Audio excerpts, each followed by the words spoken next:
हाय, मैं Ajit Kumar. Ajit sir online coaching YouTube channel में आपका स्वागत है। आज जो चैप्टर मैं पढ़ाने जा रहा हूँ वो क्लास 10 के बच्चों के लिए है और चैप्टर का नाम है the rise of nationalism in Europe, अर्थात यूरोप में राष्ट्रवाद का उदय। तो सबसे पहले यदि आपने मेरा चैनल सब्सक्राइब नहीं किया है तो मैं आपसे रिक्वेस्ट करूँगा कि मेरे चैनल को सब्सक्राइब करें, लाइक करें और कमेंट करें। हैं टॉपिक की ओर। तो सबसे पहले टॉपिक में इस चैप्टर को आरंभ करने से पहले हम समझेंगे कि राष्ट्र क्या है। तो राष्ट्र क्या है, तो हम जिस राष्ट्र में रहते हैं तो उसकी परिभाषा क्या हो सकती है, तो उसके बारे में यहाँ पे जानकारी दी गई है। किसी निश्चित भौगोलिक क्षेत्र में रहने वाले समूह विभिन्न भाषाई, नस्ली, सामाजिक, संस्कृति आधार पर संगठित होकर रहते हैं, राष्ट्र का निर्माण करते हैं। अर्थात जिस भौगोलिक क्षेत्र में हम रहते हैं उसकी एक अपनी भाषा होती है, लोगों को नस्ल होते हैं, एक सामाजिक संस्कृति होती है। तो इस आधार पर हम लोग उसको राष्ट्र कहते हैं। अर्नेस्ट रेनान के अनुसार राष्ट्र क्या होती है, तो उनकी अपनी एक परिभाषा है। वो कहते हैं कि एक राष्ट्र लंबे प्रयासों, त्याग और निष्ठा का चरम बिंदु होता है। शौर्य, वीरता से युक्त अतीत, महान पुरुषों के नाम और गौरव, यह वह सामाजिक पूंजी है जिस पर वह एक राष्ट्रीय विचार आधारित किया जाता है। अतः राष्ट्र एक बड़ी और व्यापक एकता है जिसका अस्तित्व रोज होने वाला जनमत संग्रह है। तो हम जिस भूभाग में रहते हैं उस पर हमारी एक निष्ठा बनी रहती है और लोगों के बीच एक हमेशा एक मत का संग्रह होता है। मत का संग्रह मीन्स हम जिस व्यवस्था में रह रहे हैं उसको कैसे और बेहतर कर सकते हैं। आगे चलते हैं। राष्ट्रवाद क्या है, तो किसी विशेष भौगोलिक क्षेत्र में रहने वाले समूह अपने को उस क्षेत्र से इतिहास, नस्ल, भाषा, समाज और संस्कृति के आधार पर आत्मीय रूप से जुड़ाव रखते हैं। हम लोग भी भारत देश के लोग जिस भौगोलिक क्षेत्र में रहते हैं वहाँ के लोग अपने ऐतिहासिक कारकों को, जो घटनाएं घटी है उससे, नस्ल के, भाषा से, समाज से, संस्कृति से आत्मीय रूप से जुड़े रहते हैं। यदि किसी भी प्रकार का उस पर हमला होता है तो हमें दुख होती है और हम उसका प्रतिरोध कर देते हैं। तो राष्ट्रवाद वही चीज़ है कि जो व्यक्ति जिस क्षेत्र में रह रहा है वो उसके भाषा, इतिहास और नस्ल पर यदि किसी भी प्रकार का कोई विरोध करता है, प्रतिरोध करता है, आक्रमण करता है, तो उसकी जो अंदर से आत्मीय रूप से जुड़ाव है वो निकल करके बाहर आ जाता है। तो उसको बोलते हैं राष्ट्रवाद। राष्ट्रवाद की अवधारणा का जन्म पुनर्जागरण काल अर्थात 15वीं शताब्दी के दौरान आरंभ हुआ था, परंतु इसका वास्तविक विकास फ्रांसीसी क्रांति के दौरान हुआ था, जो 1789 ईस्वी में यह घटना हुई थी। ये जनमत संग्रह क्या है, तो जनमत संग्रह एक प्रत्यक्ष मतदान जिसके जरिए एक क्षेत्र के सभी लोगों से एक प्रस्ताव स्वीकार या अस्वीकार करने के लिए पूछा जाता है। अर्थात लोगों के राय ली जाती है कि आप इस कार्य के लिए आप सहमत हैं या नहीं हैं तो भी, नहीं है तो भी आप अपना मत दें। यदि सबसे अधिक जिनका मत होगा, यदि स्वीकार करने का मत होगा तो स्वीकार किया जाएगा, यदि अस्वीकार करने का मत होगा तो अस्वीकार किया जाएगा। तो उसको जनमत संग्रह कहा जाता है। निरंकुशवाद क्या है, निरंकुशवाद ऐसी सरकार या शासन व्यवस्था जिसकी सत्ता पर किसी भी प्रकार का कोई अंकुश नहीं होता, वो जो चाहता है सो कर सकता है। फ्रांस में एक शासक था लुई 14वां, वह कहा करता था कि मैं ही राज हूँ और मेरे शब्द ही कानून हैं। मतलब वो जो कह देता वही उसका कानून हो जाता। वैसे शासकों को हम लोग निरंकुश शासक बोलते हैं और यह निरंकुशवाद है। इतिहास में ऐसी राजशाही सरकारों को निरंकुश सरकार कहा जाता है जो अत्यंत केंद्रीयकृत, सैन्य बल पर आधारित और दमनकारी सरकारें होती थी। कल्पनादर्श क्या है, इसको इंग्लिश में यूटोपिया भी बोलते हैं। एक ऐसे समाज की कल्पना जो इतना आदर्श है कि उसका साकार होना लगभग असंभव होता है। मतलब हम अपनी कल्पनाओं में उन विचारों को प्रकट करते हैं और महसूस करते हैं कि यह समाज इस तरह का होना चाहिए था तो कितना बेहतर होता। तो इसको बोलते हैं कल्पनादर्श, जो संभव नहीं है, प्रैक्टिकल वे में संभव नहीं है, परंतु कुछ लोग ऐसे सोचते हैं तो उसको कल्पनादर्श बोला रहा है। फ्रेडरिक सारियो की पेंटिंग, कल्पनादर्श की जब बात कर रहे हैं तो हम फ्रेडरिक सारियो की पेंटिंग की चर्चा करेंगे। यहाँ पे 1848 ईस्वी में फ्रांसीसी कलाकार फ्रेडरिक सारियो ने 4 चित्रों की एक श्रृंखला बनाई जो उसके जनतांत्रिक और सामाजिक गणतंत्रों की कल्पना पर आधारित था। इन चित्रों में अमेरिका एवं यूरोप के विभिन्न राष्ट्र फ्रांस, जर्मनी, इंग्लैंड, रूस, आयरलैंड, ऑस्ट्रिया की पहचान कपड़े और प्रतीकों के द्वारा की गई है। इस चित्र में ईसा मसीह, संत और फरिश्ते इस दृश्य पर अपनी नज़रें जमाए हुए हैं। चित्रकार ने उनका इस्तेमाल दुनिया के राष्ट्रों के बीच भाईचारे के प्रतीक के रूप में किया है। अब देखिए यहाँ पे जो चित्रकार फ्रेडरिक सारियो ने प्रस्तुत किया है उसके आधार पर यह माना जा सकता है कि उन्होंने जो कल्पना किया कि पूरा राष्ट्र एक है, आप भाईचारे बना करके रखें, एकता बना करके रखें, लोगों के बीच संघर्ष ना करें, दो देशों के बीच संघर्ष ना करें। तो ये उनकी जो है कल्पना दर्श है। एक ऐसे समाज का निर्माण करना चाह रहे हैं जिसमें सारे लोग मिल कर के रहें, क्योंकि आपके गलत कार्यों को ईश्वर देख रहा है और ऐसे लोगों को ईश्वर अपने पास बुला लेगा या आपको नरक में आपको जीवन जीना पड़ेगा। तो इस तरह की सोच को जो है यहाँ पे दिखाया गया है। अगला चलते हैं, फ्रांसीसी क्रांति और राष्ट्र का विचार। 14 जुलाई 1789 के पहले फ्रांस में निरंकुश राजतंत्र था। वहाँ का तत्कालीन शासक लुई 16वां था। तो लुई 14वां के मृत्यु के बाद जो है लुई 16वां शासक बना। जिस समय फ्रांस में क्रांति हुई उस समय लुई 16वां ही शासक था। राष्ट्रवाद की पहली अभिव्यक्ति 1789 में फ्रांसीसी क्रांति के साथ हुई। तो फ्रांस में जो क्रांति हुई वो दिन 14 जुलाई था और वर्ष 1789। फ्रांसीसी क्रांति से राजनीतिक और संवैधानिक बदलाव हुए। उनसे प्रभुसत्ता राजतंत्र से निकलकर फ्रांसीसी नागरिकों के समूह में हस्तांतरित हो गई। अर्थात फ्रांसीसी क्रांति से जो निरंकुश शासन था वह खत्म हुआ और संवैधानिक बदलाव के साथ फ्रांसीसी नागरिकों के समूह में शासन व्यवस्था चली गई। मतलब अब देश का शासन कौन चलाएंगे? तो राजा न चला करके नागरिकों के समूह चलाएंगे। फ्रांसीसी क्रांति के दौरान घोषणा की गई कि अब लोगों के द्वारा राष्ट्र का गठन होगा। मतलब लोगों की भागीदारी होगी राष्ट्र के गठन में, सरकार के गठन में। और ये बास्टिक किला है जहाँ सबसे पहले 1789 ईस्वी में जब लोगों ने, जनता ने आक्रमण किया तो इसी किले पर आक्रमण किया था। नेक्स्ट, फ्रांसीसी क्रांतिकारियों के द्वारा राष्ट्रीय और सामाजिक समूह पहचान के लिए उठाए गए कदम। कौन कौन से कदम उठाए गए ताकि एक राष्ट्र का पहचान हो, सामूहिक पहचान हो? तो पितृभूमि और नागरिक जैसे विचारों ने एक संयुक्त समुदाय पर बल दिया जिसे एक संविधान के अंतर्गत समान अधिकार प्राप्त थे। मतलब जब फ्रांस की क्रांति हुई तो लोगों ने कहा कि अब हमारे पास एक संविधान होना चाहिए और सभी लोगों को समान अधिकार प्राप्त होना चाहिए। एक नया फ्रांसीसी झंडा, तिरंगा चुना गया। स्टेट जनरल का चुनाव सक्रिय नागरिकों के समूह के द्वारा किया जाने लगा और उनका नाम बदलकर नेशनल असेंबली रख दिया गया। अब स्टेट जनरल का नाम बदलकर क्या हो गया? नेशनल असेंबली हो गया। नए संविधान बनाकर सभी नागरिकों को समान अधिकार देकर समानता की स्थापना पर बल दिया। तो समानता है 1789 ईस्वी के फ्रांसीसी क्रांति की सबसे प्रमुख जो विचारधारा थी वो थी समानता की स्थापना करना। शहीदों का गुणगान किया गया जिन्होंने फ्रांस की क्रांति के लिए अपने योगदान दिया और शहीद हो गए। आंतरिक आयात निर्यात व्यवस्था समाप्त कर भार तथा नापने की एक समान व्यवस्था लागू किया गया। अर्थात फ्रांस में ऐसी व्यवस्था थी कि प्रत्येक क्षेत्र में एक स्थान से दूसरे स्थान पर जाने में कर देना पड़ता था। तो इसलिए उस व्यवस्था को समाप्त कर दिया गया और पूरे देश में एक समान व्यवस्था लागू की गई। फ्रेंच भाषा का प्रोत्साहन दिया गया। फ्रांसीसी क्रांति का यूरोपीय राष्ट्रों पर प्रभाव। अब जब 14 जुलाई 1789 ईस्वी को फ्रांस में क्रांति हुई तो उसका प्रभाव पूरे यूरोप पे पड़ा। और वो क्या क्या पड़ा जो हम लोग देखते हैं। क्रांतिकारियों ने यह घोषणा की कि फ्रांसीसी राष्ट्र का यह भाग्य और लक्ष्य था कि वह यूरोप के लोगों को निरंकुश शासकों से मुक्त कराए।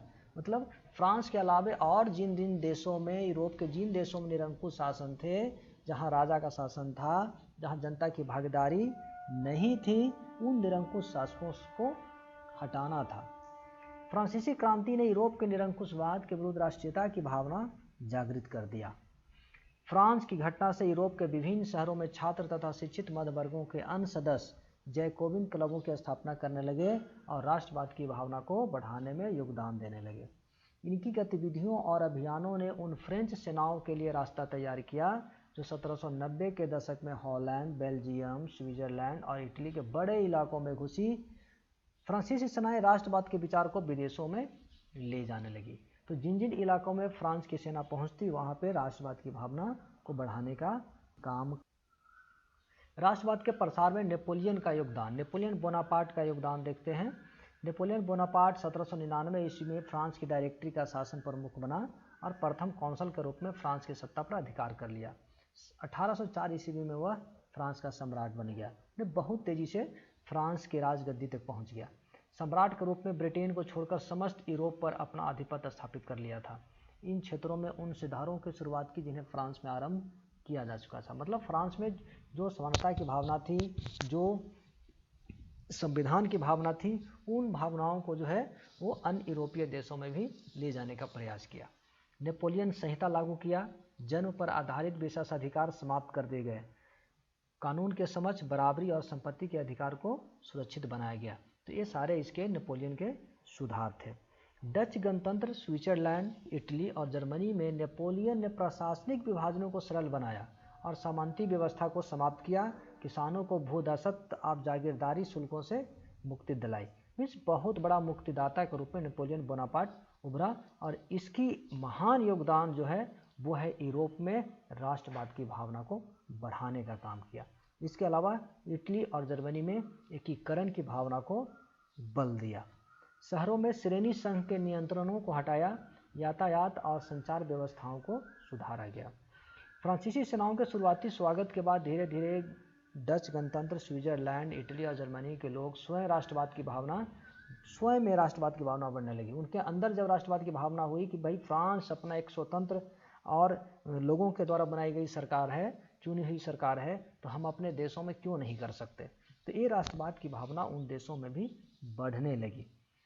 जर्मनी में राष्ट्रीय एकीकरण का रास्ता तैयार कर दिया। तो इटली और जर्मनी में राष्ट्रीय एकीकरण का जो रास्ता तैयार हुआ वो हुआ नेपोलियन के यूरोपीय देशों में आक्रमण के बाद।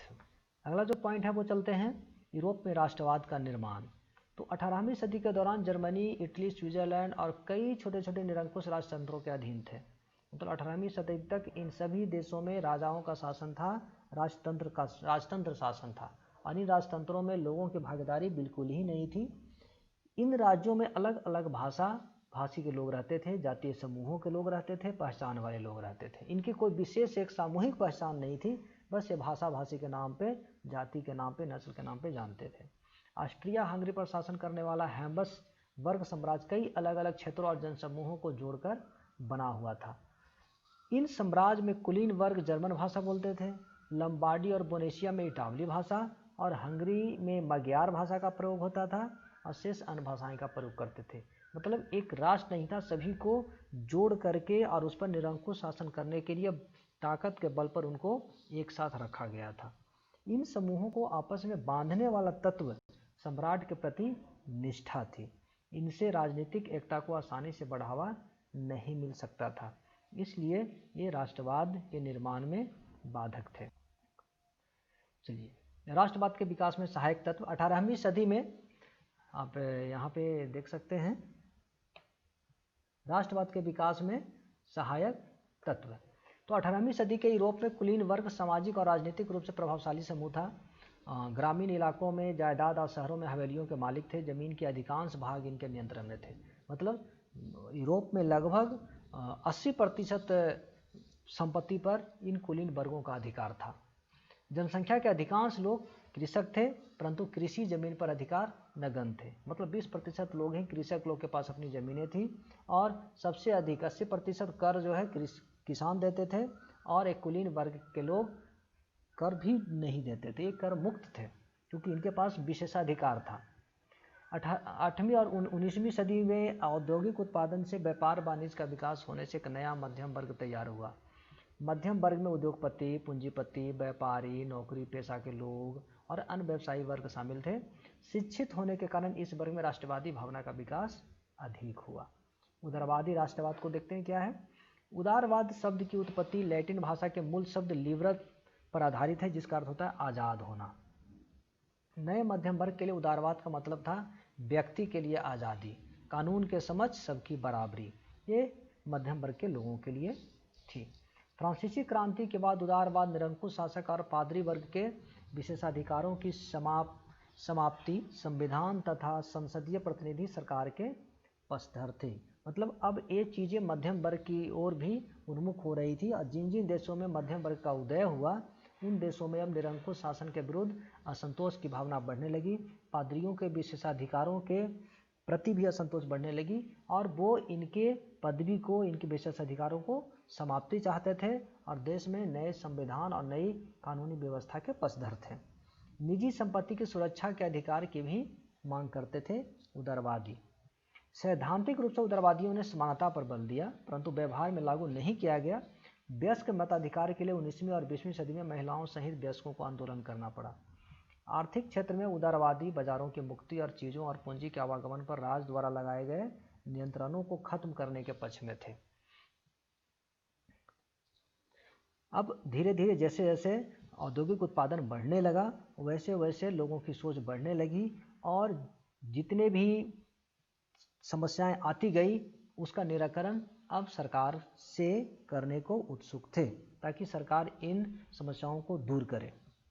वाणिज्यिक वर्ग ऐसे एकीकृत क्षेत्र की मांग कर रहा था जहां अबाध गति से व्यापारिक गतिविधियां चलाई जा सके। तो अभी मैंने बताया कि जैसे जैसे औद्योगिक उत्पादन बढ़ने लगा वैसे वैसे लोगों की मांग बढ़ने लगी और अपने व्यापार को बढ़ाने के लिए जो भी समस्याएं एक देश से आ रही थी उन समस्याओं को दूर करने के लिए सरकार से मांग बढ़ रही थी। 1834 में परसा की पहल पर एक शुल्क संघ जोल्वेराइन स्थापित किया गया जिसका अधिकांश जर्मन राज्य शामिल हो गए। मतलब अब बार बार हर एक जगह उनको शुल्क नहीं देना पड़ता था, इसलिए जोल्वेराइन संगठन स्थापित किया गया। इस संघ ने शुल्क अवरोधों को समाप्त कर दिया और मुद्राओं की संख्या 2 कर दी। आर्थिक हित ने राष्ट्रीयकरण का सहायक बना। तो इस तरीके से उदारवाद, राष्ट्रवाद जो है धीरे धीरे यूरोप में लगी। 1815 के बाद नया राष्ट्रवाद। तो आप यहाँ देखिए 18 जून 1815 ईस्वी के वाटरलू के युद्ध में नेपोलियन के पराजय से तथा उसके सुधारों के जगह यूरोपीय सरकारें पुराने पारंपरिक संस्थाओं जैसे राजतंत्र, चर्च, सामाजिक ऊंच नीच, संपत्ति और परिवार को बनाए रखना चाहती थी। अब 1815 ईस्वी में वाटरलू के मैदान में नेपोलियन की पराजय हो जाती है। नेपोलियन बोनापार्ट पराजित हो जाता है और उसे जो है सेंट हेलेना द्वीप में बंद कर दिया जाता है। अब उसके हारने के बाद पूरे यूरोपीय राजतांत्रिक देश वो चाहते थे कि पुनः राजतंत्र को बहाल किया जाए, सामाजिक ऊंच नीच की भावना को बरकरार रखा जाए और संपत्ति और परिवार को बनाए रखा जाए।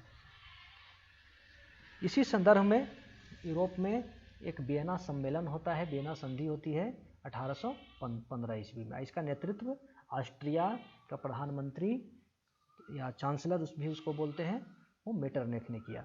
तो 1815 ईस्वी में ब्रिटेन, रूस, परसा और ऑस्ट्रिया जैसी यूरोपीय शक्तियां जिन्होंने मिलकर नेपोलियन को हराया था के प्रतिनिधि एक समझौता तैयार करने के लिए वियना में मिलते हैं। तो वियना ऑस्ट्रिया की राजधानी है। इस सम्मेलन की मेजबानी ऑस्ट्रिया के चांसलर मेटरनिख ने किया। वियना संधि में फ्रांस में फ्रांसीसी क्रांति के दौरान हटाए गए बुर्बो वंश को फिर से बहाल कर दिया गया। मतलब लुई 16वां को जब हटाया गया फ्रांस की गद्दी से और 1815 ईस्वी के बाद फिर से उसी वंश के लोगों को शासक बना दिया गया, राजा बना दिया गया। फ्रांस के उन इलाकों को खो दिया जिस पर नेपोलियन जीता था।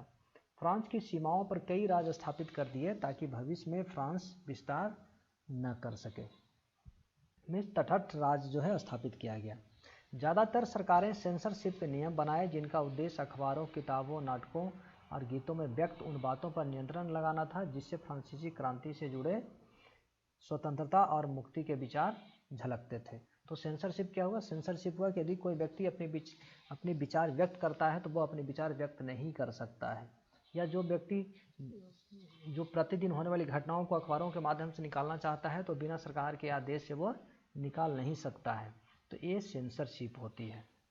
रूढ़िवाद ऐसी राजनीतिक दर्शन जो परंपरा, स्थापित संस्थाओं और रिवाजों पर जोर देता है और तेज बदलावों के बजाय क्रमिक और धीरे धीरे विकास को प्राथमिकता देता है, उसको रूढ़िवाद बोला जाता है। मतलब पुरानी परंपराओं को ही चलाना चाहता है और धीरे धीरे उसमें बदलाव लाना चाहता है, तो वो रूढ़िवाद है। क्रांतिकारी क्या है? तो 1815 के वियना संधि के बाद उदारवादी राष्ट्रवादियों ने दमन के डर से भूमिगत हो गए और क्रांतिकारियों को प्रशिक्षण देने और विचारों को फैलाने के लिए गुप्त संगठन बनाना शुरू कर दिया। और इसी गुप्त संगठन में जो पहला नाम आता है वो आता है जोसेफ मेजनी का। तो गुप्त संगठन तैयार करने में पहला नाम जोसेफ मेजनी का आता है। जोसेफ मेजनी इटली का रहने वाला था और इसका जन्म 1807 ईस्वी में जेनेवा में हुआ था। उसने राष्ट्रवादी संगठन कार्बोनरी का सदस्य बन गया, जिसका संस्थापक गिवाटी था, जिसने क्रांति का संदेश फैला रखा था। 24 साल की अवस्था में लिगुरिया में क्रांति करने के लिए उसे बहिष्कृत कर दिया। उसके बाद उसने 2 गुप्त संगठन बनाए, मार्सेई में यंग इटली और दूसरा वर्न में यंग यूरोप। ये भी जोसेफ मेजनी ने ही बनाया था, जिसमें पोलैंड, फ्रांस, इटली और जर्मन राज्यों के समान विचार रखने वाले युवा सदस्य शामिल थे। 1830 के दशक के बाद यूरोप के अनेक भागों में विद्रोह होने लगे थे। मेजनी इटली का एकीकृत कर गणतंत्र की स्थापना करना चाहता था, अर्थात इटली का एकीकरण चाहता था। मेटरनिख ने जोसेफ मेजनी को एक उपनाम बताया, बोला कि हमारा इस सामाजिक व्यवस्था का सबसे खतरनाक दुश्मन यदि कोई है तो वो है जोसेफ मेजनी। तो इस बात से आप समझ रहे होंगे कि जोसेफ मेजनी किस तरीके से राष्ट्रवाद की भावना को यूरोप में और इटली में फैला रहा था। क्रांतियों का युग 1830-1848 के बीच 1815 के वियना संधि ने यूरोपीय देशों में रूढ़िवादी व्यवस्था को लागू कर दिया था। फिर से जो नागरिकों के समूह के द्वारा जो लोग चुने गए थे, शासक के रूप में चुने गए थे, वह व्यवस्था हटा करके पुनः राजाओं को फिर से बहाल कर दिया गया। तो कहता है कि वियना संधि ने यूरोपीय देशों में रूढ़िवादी व्यवस्था लागू होने से राष्ट्रवादियों एवं उदारवादियों ने मध्यम वर्ग, प्रोफेसर, स्कूली अध्यापक, क्लर्क, व्यापारी आदि के लोगों के साथ विद्रोह में भाग लिया। प्रथम विद्रोह फ्रांस में जुलाई 1830 में हुआ और क्रांतिकारियों ने बुर्बो सत्ता को उखाड़ फेंका और लुई फिलिप की अध्यक्षता में संवैधानिक राजतंत्र स्थापित किया। मेटरनिख ने एक बार टिप्पणी किया था कि जब फ्रांस छिकता है तो बाकी यूरोप को सर्दी जुकाम हो जाता है। ऐसा क्यों कहा? इसलिए कहा कि जब भी फ्रांस में कोई विद्रोह होता है, क्रांति होती है, तो उसका प्रभाव पूरे यूरोप पर देखी जाती है।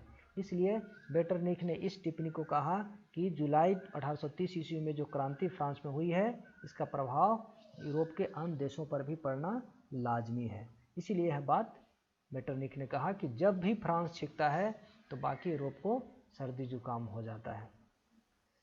यूनान 15वीं शताब्दी से ऑटोमन साम्राज्य का हिस्सा था। तो अभी देखते हैं यूनान का स्वतंत्रता संग्राम बहुत इंपॉर्टेंट है। यूरोप में क्रांतिकारी राष्ट्रवाद की प्रगति में यूनानियों को आज़ादी के लिए संघर्ष 1821 में आरंभ हुआ।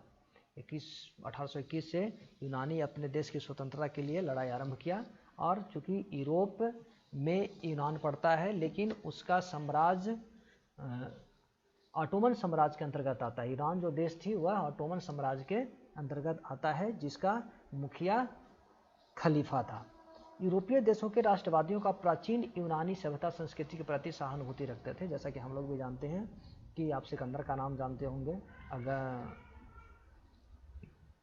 तो वहाँ की जो सभ्यता संस्कृति थी, तो यूरोपीय देश काफ़ी सहानुभूति रखते थे। वे नहीं चाहते थे कि यूनान ऑटोमन साम्राज्य का अंग बना रहे। इसलिए यूनान में राष्ट्रवाद की भावना धीरे धीरे बढ़ने लगी। कवियों और कलाकारों ने मुस्लिम साम्राज्य के विरुद्ध जनमत जुटाया और अंततः 1832 में कुस्तुनिया की संधि ने यूनान को एक स्वतंत्र राष्ट्र के रूप में मान्यता दे दी। अर्थात 1832 ईस्वी में यूनान एक स्वतंत्र राष्ट्र के रूप में एक परिणत हो गया। रोमानी कल्पना और राष्ट्रीय भावना। राष्ट्रवाद की भावनाओं को गढ़ने व व्यक्त करने के लिए कला, काव्य, कहानियाँ, किस्सों और संगीत का भी सहयोग लिया गया। रोमानी कलाकार और कवियों ने तर्क वितर्क और विज्ञान की महिमा मंडल की आलोचना की और उसकी जगह भावनाओं, अंतर्दृष्टि और रहस्यवादी भावनाओं पर जोर दिया। जर्मन दार्शनिक योहान गॉटफ्रीड के अनुसार जर्मन राष्ट्र की आत्म लोकगीत, जन काव्य और लोक नृत्यों से प्रकट होती है। स्थानीय बोलियों और लोक साहित्य के माध्यम से राष्ट्रीय संदेश देना होता है। आप एक बात जान लीजिए कि जब भी हम राष्ट्रीय भावनाओं से जुड़े हुए चीज़ों को संदेश देना चाहते हैं लोगों को, तो हमेशा उस क्षेत्र के लोगों के जो कहानियाँ होती है, जो गीत होते हैं, जो स्थानीय स्तर पर बोली जाती है और सुनी जाती है और लिखी जाती है, उन चीज़ों पर यदि आप विशेष जोर देंगे तो लोगों के अंदर की भावनाओं को झकझोरती है। तो यही हथियार बनाया इन राष्ट्रवादियों ने। राष्ट्रीय भावनाओं के विकास में भाषा एक महत्वपूर्ण हथियार था, जिसने एक भाषा के लोगों को एकता को बनाए रखने में, संघर्ष करने में महत्वपूर्ण भूमिका निभाई। 1848 में उदारवादियों की क्रांति देखते हैं। 1830 ईस्वी के बाद यूरोपीय जनसंख्या में तेजी से वृद्धि हुई। शहरों की जनसंख्या बढ़ने से गरीबी, महंगाई, बेरोजगारी बढ़ने लगी। पेरिस के सड़कों पर जगह जगह अवरोध उत्पन्न कर दिया, जिससे राजा लुई फिलिप ब्रिटेन भाग गया। 1830 ईस्वी में लुई फिलिप राजा बना था, लेकिन 1848 ईस्वी में लुई फिलिप को ब्रिटेन भागना पड़ा, क्योंकि उसने उस व्यवस्था को सही तरीके से दूर नहीं कर पाया। राष्ट्रीय सभा ने गणतंत्र की घोषणा करते हुए 21 वर्ष से ऊपर के सभी वयस्क पुरुषों को मताधिकार प्रदान कर दिया और काम के अधिकार की गारंटी दी। यूरोप के अन्य राष्ट्र जर्मनी, इटली, पोलैंड को उदारवादी संविधान निर्माण तथा राष्ट्रीय एकीकरण की मांग करने लगे। मतलब फ्रांस में जो घटनाएं घट रही है, अब उसका प्रभाव यूरोप के अन्य देशों पर भी पड़ रहा है। महिलाएं भी अपने राजनीतिक संगठन स्थापित किए, अखबार शुरू किया और राजनीतिक बैठकों में शिरकत करनी शुरू कर दिया। उन्होंने भी मताधिकार की मांग की। तो आप देख रहे हैं कि किस तरीके से राष्ट्रवाद की भावना यूरोपीय देशों में फैल रही है। जर्मनी का एकीकरण देखते हैं। 1806 ईस्वी के पहले जर्मनी 300 छोटे छोटे राज्यों में विभाजित था।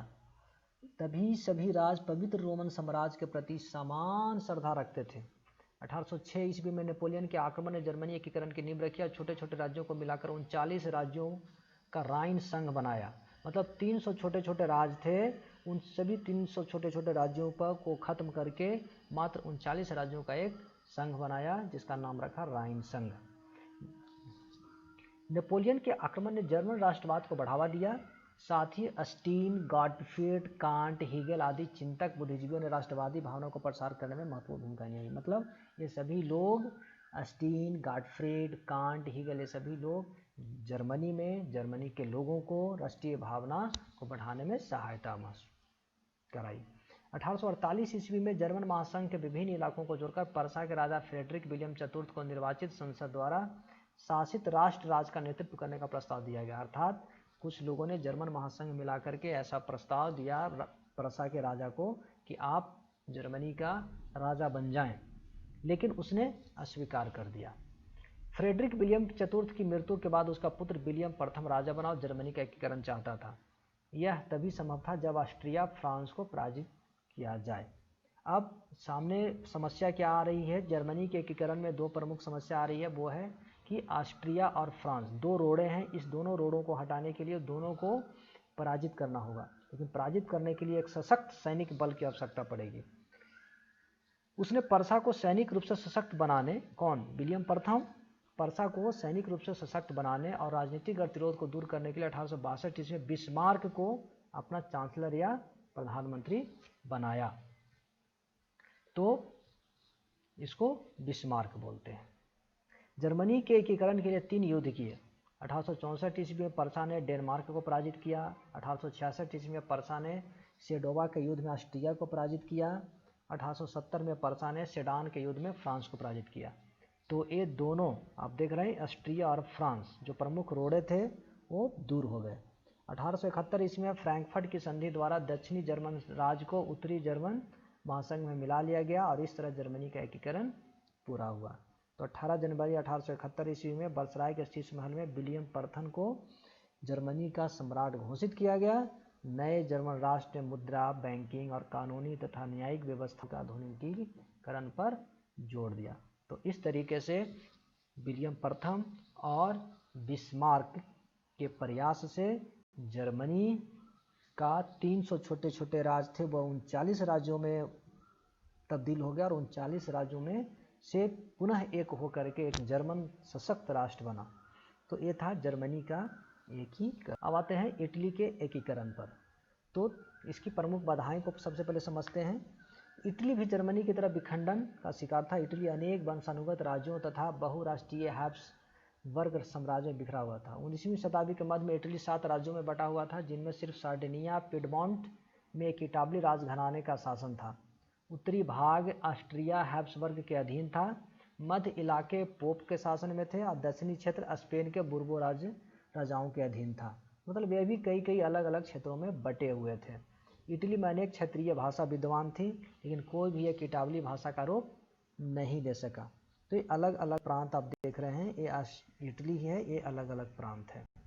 तो बढ़ते तो सबसे पहले जानते हैं कि इटली के एकीकरण में कौन कौन से ऐसे नायक थे जो इटली को एकीकरण कराना चाहते थे। तो यहाँ पे 3 तरह के लोग हैं, 3 लोग का नाम आता है कि इटली के एकीकरण में। तो हम लोग तीनों को बारी बारी से उनके बारे में जान लेते हैं, उसके बाद फिर आगे बढ़ेंगे हम लोग।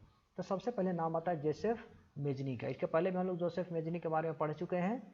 तो जोसेफ मेजनी इटली का एकीकरण का मसीहा कहा जाता है। यह इटली का रहने वाला था। इसका जन्म 1807 ईस्वी में जिनेवा में हुआ था और इसने गुप्त संगठन बनाए। उसने राष्ट्रवादी संगठन गार्बोनरी का सदस्य बन गया, जिसके संस्थापक गिबर्टी था, जिसने क्रांति का संदेश फैला रखा था। 24 साल की युवावस्था में लिगुरिया में क्रांति करने के लिए उसे बहिष्कृत कर दिया गया। उसके बाद उसने 2 गुप्त संगठन बनाए, मर्सेई में यंग इटली और दूसरा वर्न में यंग यूरोप, जिसमें पोलैंड, फ्रांस, इटली और जर्मन राज्यों के समान विचार रखने वाले युवा सदस्य थे। 1830 के दशक में यूरोप के अनेक भागों में विद्रोह होने लगा। मेजनी इटली का एकीकृत कर गणतंत्र की स्थापना करना चाहता था। मेटरनिख ने जोसेफ मेजनी पर अपनी बात रखी और कहा है कि हमारी सामाजिक व्यवस्था का सबसे खतरनाक दुश्मन है। तो जोसेफ मेजनी के नज़र में वह इटली का एकीकरण चाहता था, लेकिन मेटरनिख उसे सबसे बड़ा दुश्मन मानता। काउंट काबूर, दूसरा जो व्यक्ति है इटली के एकीकरण में जो सहयोग किया वो था काउंट काबूर। काउंट काबूर इटली का एकीकरण सार्डिनिया के नेतृत्व में चाहता था। सार्डिनिया इटली का एक प्रांत था। इसके लिए सैनिक शक्ति और आर्थिक उन्नति और विदेशी सहायता जरूरी था। 1830 और 1848 ईस्वी के क्रांतिकारी विद्रोह की असफलता ने इटली के एकीकरण को झटका दिया। 1852 में राजा विक्टर इमैनुअल ने काउंटर काबू को प्रधानमंत्री बनाया। उसने सार्डिनिया को आर्थिक एवं सैनिक रूप से सुदृढ़ करने का प्रयास किया। एक और व्यक्ति है जिसकी चर्चा होती है इटली के एकीकरण में, वो है गैरीबाल्डी। गैरीबाल्डी इटली का एकीकरण तलवार के बल पर करना चाहता था। उसने इटली को एकीकृत करने के लिए स्वयंसेवक सैनिक बनाए और युद्ध में भी हिस्सा लिया। तो इटली के एकीकरण में 3 व्यक्ति थे, काउंट काबूर, गैरीबाल्डी और जोसेफ मेजनी। एकीकरण के चरण को देखते हैं हम लोग। तो 1859 ईस्वी में सार्डिनिया ने फ्रांस को अपने पक्ष में मिलाकर ऑस्ट्रिया को युद्ध में पराजित किया और लोम्बार्डी प्रदेश पर अधिकार कर लिया। द्वितीय चरण में नियमित सैनिकों के अलावा गैरीबाल्डी के नेतृत्व में सशस्त्र स्वयंसेवकों ने इस युद्ध में हिस्सा लिया। 1860 में वह दक्षिणी इटली और 2 सिसिलियों के राज में प्रवेश कर गया और स्पेनी शासकों को हटाने के लिए स्थानीय किसानों का समर्थन पाने में कामयाब हो गया। 1861 में एकीकृत इटली का सम्राट विक्टर इमैनुअल को राजा घोषित किया गया। तृतीय चरण में पर्सा और फ्रांस के बीच सीडान का युद्ध हुआ, जिसमें फ्रांस को रोम के सुरक्षा में लगे अपने सैनिकों को बुला लिया गया और इसका लाभ उठाकर विक्टर इमैनुअल ने रोम पर अधिकार कर लिया, परंतु बाद में पोप के राजमहल को छोड़ दिया गया और इस तरह से इटली का एकीकरण हो गया। तो इसमें भी फ्रांस और ऑस्ट्रिया 2 प्रमुख रोड़े थे इटली के एकीकरण में, और इसके लिए जोसेफ मेजनी, काउंट काबूर और गैरीबाल्डी ने मिल करके इटली का एकीकरण कर दिया। ब्रिटेन की कहानी देखते हैं। इससे पहले ब्रिटानी द्वीप समूह में रहने वाले लोग अंग्रेज, स्काउट या आयरिश की मुख्य पहचान निरी जातीय। अब ये निरी जातीय क्या होती है? एक साझा नस्ली, जनजातीय या सांस्कृतिक उद्गम अथवा पृष्ठभूमि जिसे कोई समुदाय अपनी पहचान मानता हो। तो निरी जातीय का मतलब होता है कि जिनका एक संस्कृति हो, जो जिस रूप में अपनी पहचान बनाए रखना चाहता है अपने समुदाय का, उसे निरी जातीय बोलते हैं। इनकी अपनी संस्कृति एवं राजनीतिक परंपराएं थी। मतलब जो अंग्रेज की अपनी एक अलग संस्कृति थी, स्कॉटलैंड की अलग संस्कृति थी, और आयरिश बोलते हैं आयरलैंड को, तो आयरिश की एक अलग संस्कृति थी। 1688 ईस्वी में गौरवपूर्ण क्रांति 1688 ईस्वी में एक क्रांति हुई थी, जिसको गौरवपूर्ण क्रांति कहा जाता है। ब्रिटेन को एक लंबे संघर्ष के बाद राजतांत्रिक संसदीय व्यवस्था को अपनाना पड़ा। मतलब राष्ट्रपति के रूप में राजा होगा, लेकिन प्रधानमंत्री जो होगा वह लोगों के द्वारा चुना जाएगा। 1707 ईस्वी में इंग्लैंड और स्कॉटलैंड के बीच एक्ट ऑफ यूनियन से United kingdom of great Britain का गठन हुआ। अब नाम आप जानते ही होंगे, United kingdom of great Britain का नाम कब पड़ा? 1707 ईस्वी में इंग्लैंड और स्कॉटलैंड के बीच एक समझौते के द्वारा इंग्लैंड स्कॉटलैंड पर अपना प्रभुत्व स्थापित कर पाया। इंग्लैंड ने अपनी सांस्कृतिक परंपराएं स्कॉटलैंड पर थोपने लगा। उसने गेलिक, जो स्कॉटलैंड की भाषा थी, भाषा बोलने वाले या अपनी राष्ट्रीय पोशाक पहनने की मनाही कर दी। आयरलैंड पर भी ब्रिटेन का अपना प्रभुत्व 1801 में जमा पाया और प्रोटेस्टेंट धर्म मानने वाले को बहुसंख्यक कैथोलिक देश पर प्रभुत्व बढ़ाने में मदद की। अब ये प्रोटेस्टेंट धर्म क्या होता है? तो प्रोटेस्टेंट धर्म मार्टिन लूथर के द्वारा अपनाया गया था। सबसे पुराने ईसाई धर्म कैथोलिक कहलाते हैं, और मार्टिन लूथर ने ईसाई धर्म में जो सुधार लाने का प्रयत्न किया और उसके जो समर्थक हुए, तो वो जो धर्म मानते हैं उसको प्रोटेस्टेंट धर्म बोलते हैं।